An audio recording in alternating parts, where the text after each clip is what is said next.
Welcome back to this edition of Fridays with Frazier. This week we are fortunate that we have a special guest, Miss Jana Ragland, who is our Executive Director of Child Nutrition. Many of you may or may not know this. There's been some pretty big changes this year in child nutrition. In the past, we have always been a third-party operator, which means we did not necessarily, those were not our employees. So it was a contract in which there was another company that provided our child nutrition. Ms. Ragland has been with us in a couple of different areas. Started with us with actually a third-party vendor, and then was hired, went to another school district, unfortunately. And then we hired her back as an employee of Claremore Public Schools. And then last year, as we were going through the bidding process, she came to me and said, you know, Mr. Frazier, child nutrition is in my heart. I feel like we can self-operate and take back the child nutrition program. And I told her that I trusted her completely and believed that we could also do that with her supervision and her guidance. So we're very fortunate to have her. And so we're just going to have a little bit of dialogue about kind of some of the changes maybe that we've had this year, some of the goals that we're trying to get to, the importance of child nutrition, breakfast, lunch, and hopefully we have increased participation, and we're trying to get a really quality product out there for our students and our families. So, all right, so Ms. Ragland, tell me a little bit about how the year's going, and maybe some of the new things that we've implemented, maybe some things that are coming in the future. Absolutely. So you mentioned the hope for growth in our program. Yes, participation, yes. Participation. We want our kids to eat. We do, Yeah. and we have seen that, and I'm very excited to see that growth over the first 2.5 months. We've seen a growth of about 120 more lunches a day being served across the district. That's awesome. And 37 breakfasts a day across the district. So Good. We're slowly seeing that growth come up. I think the students have shown us that they like the different changes, the different meals, the different variety that we've been able to provide Good. on the menus.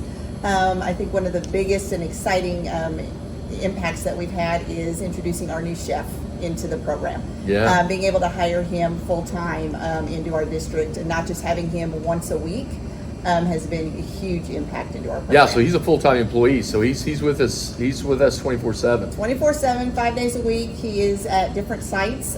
He houses out of the high school, but he roams throughout the district. He exhibition cooks once a week at the high school, which means he's got an action station going there every Wednesday. Yep. The students now know and expect him to be there, so he's got a different menu, something different than what's on the regular menu. So what does he do like on Wednesdays? So what does he cook on Wednesdays? So last Wednesday we did a pulled pork slider with a mango chutney on top of that. I think you brought that to me. I did. It was delicious. It was very good. Yes. Next week he's doing a fish taco with a coleslaw. Awesome. And onion rings with that. Today I believe he's doing a green goddess chicken skillet. Again, not something you would normally see on a high school cafeteria menu. Wasn't what I had when I was in high school, I can assure you. That's awesome. It's giving these students a taste of something they wouldn't normally see. We like to get them to try something new and see what they like. Absolutely. And give us their feedback. And if it's something they really like, we put it on the menu. And if not, we just kind of take that feedback and try and revamp it and redevelop it. Yeah, I think that you brought up a good point. I think the feedback was something that you and I had talked about, is that we want to be able to react to what our kids are thinking and what they're saying. Again, participation is important. We know that students are going to be, as far as student-wise, that their achievement is going to be increased if they eat and they have full bellies, right? Nutritionally. Absolutely. So we want them to have food that they enjoy, that they want. So we need their feedback. We need parents to let us know, hey, what we've done good and what we've done bad. We want to be transparent with that, because our goal is to be better. Absolutely. And putting the food out there that they're going to eat. We Absolutely. just do not want to be throwing anything away. You bet. So we want them to have what they want. We have as much variety as we can every day. Right. We are actually establishing a feedback survey that should be coming out soon, that Good. parents and students alike are going to be. Please make sure you fill that out. That's really, really important. that we do. We want the input to see how's our service doing, how's our food quality doing. What do they want to see? What don't they want to see? If they've had something on there that they didn't like, we want to know that too. Absolutely. I mean, we don't want to continue to keep serving something that is not a popular item. Yeah. He's also been out at our elementary schools. He goes to a different elementary school every Friday. We've started a little series where he's introducing a kind of unique fruit that maybe they haven't seen in their homes.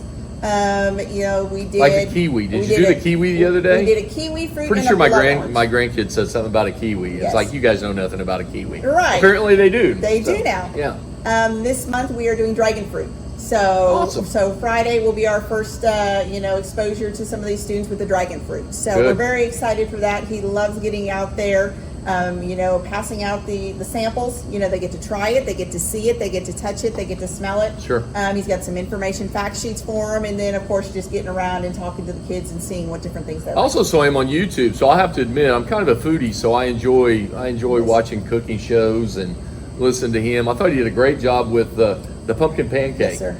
So I thought that was really, really interesting. He kind of walked you through, and if you get on our website, by the way, it's on our website, so please make sure you do that. But I thought that was really interesting, and he did a great job with that. He does. He loves. He does have a side gig. He does teach Tulsa Tech, so he loves getting in there and kind of teaching those little. You bet. Side. So when we have food, when we have a meal that's already planned and we're serving with the kids, it's my understanding that you also at times will put food out as samples. Like you're trying to experiment and try to find something that maybe our kids would enjoy, maybe something, again, that's a little bit different like you were talking about. So we're trying to broaden really child nutrition for our kiddos. Absolutely.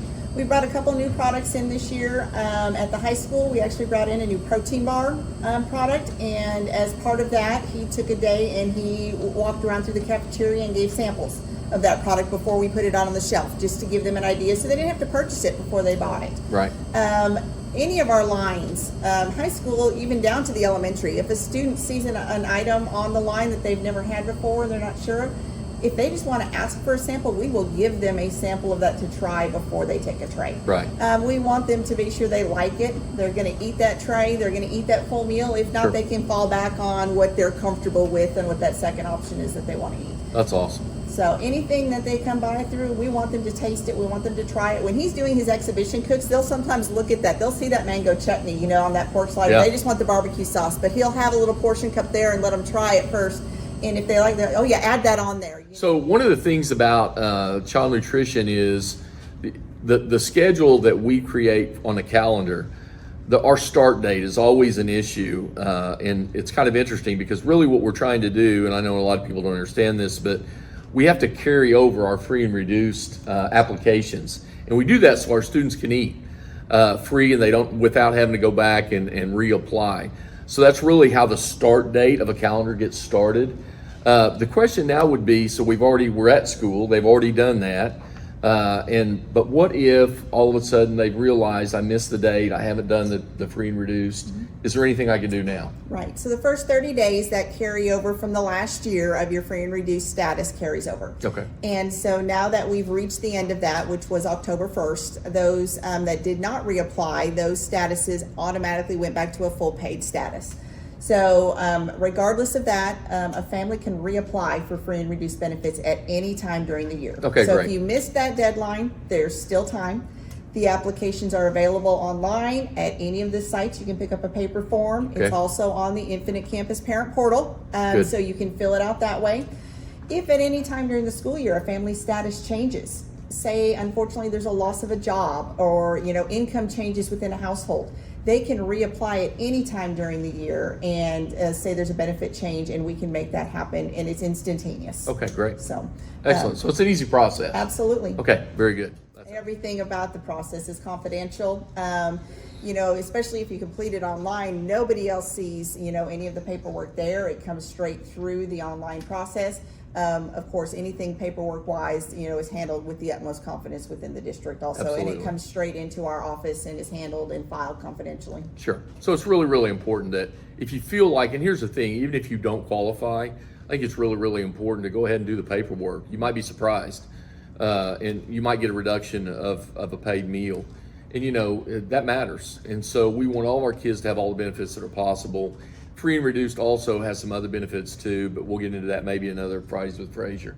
Because we're now a self-operational and self-sufficient district in regards to our child nutrition, I just want to plant this seed that we're going to be having some homemade cinnamon rolls that might be available for Thanksgiving. You can get those, and then also rolls. So those are always the two biggies. And so if we could do that, that would save me a little cooking. I'd appreciate that. We're talking about it. Chef and I are going to hit the kitchen next Monday, and Good. we're going to work on those old school recipes. Love We it. found a treasure box with those old USDA hot roll and cinnamon roll Oh, recipes.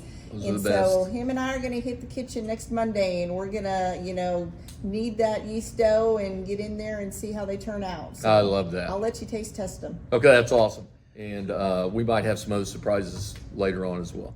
Ms. Ragland, thank you for being a guest on Fridays with Frazier. Thank you for And having thank you me. for everything you do for our kids and every single day. It's a big job. She takes on a lot, I can assure you. We're excited about the things that are in the future. There's going to be good stuff down the pike, so we're fully excited. And thank you for allowing us to serve your kids. It's a great day to be a zebra.